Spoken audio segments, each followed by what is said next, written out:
Вертолеттун кырсыкка кабылышынан жабыркаган 2 бейтап үйүнө кое берилди. Бул тууралуу Саламаттыкты сактоо министрлиги билдирет. Жалпысынан Бишкектин травматология жана ортопедия борборуна 3 чет элдик турист жеткирилген.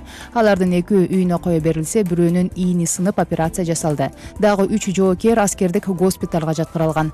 Эске салсам, кечээ куткаруу операциясына чыгып кеткен асмандан коргонуу күчтөрүнүн Ми-8 тик учагы бир капталына кулаган. Жалпысынан вертолетто 15 адам бар болчу.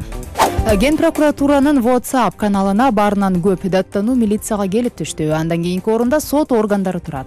Жалпысынан 10 күн ичинде Ген прокуратуранын WhatsApp номерине 2000ден ашуун даттануу келип түшкөн.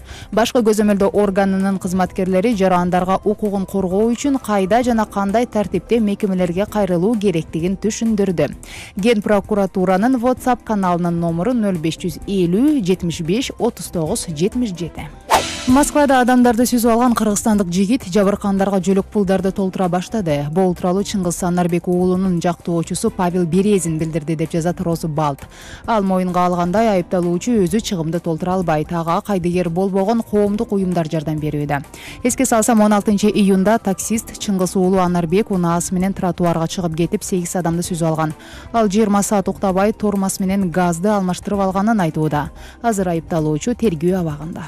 Өлкө карызын жабуу үчүн ар бир кыргызстандык $707 бериши керек. Каржы министрлигинин маалыматында 31 майга карата мамлекеттин бересеси $4 миллиард $425 миллион түзүүдө. Ал эми улуттук статистикалык комитеттин билдирүүсүндө калктын саны 6 миллион 256 миң адамга тең элет. Алардын орточо айлыгы 15.230 сомго барабар. Андан улам өлкө карызын жабуу үчүн ар бир жаран 3 маянасын жана дагы үстүнө кошумча акча бериши керек. Эске салсам, өкмөт Кыргызстан бересесин жабуу үчүн атайын эсеп ачкан, акчаны катардагы атуулар жана каалаган уюмдар кошо алат.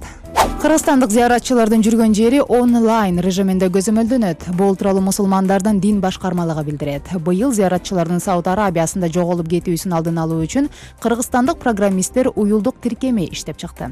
Ал аркылуу адашып кеткен ажылар смартфонуна кирип, жүргөн жери боюнча маалыматты кыргызстандык штабка жөнөтө алат. Ал эми интернет жок болсо, тиркеме ушундай эле кабарды SMS аркылуу жеткирет. Белгилеп кетсем, буга чейин адашып кетүү учурларына зыяратчыларга электрондук билериктер таратылчу.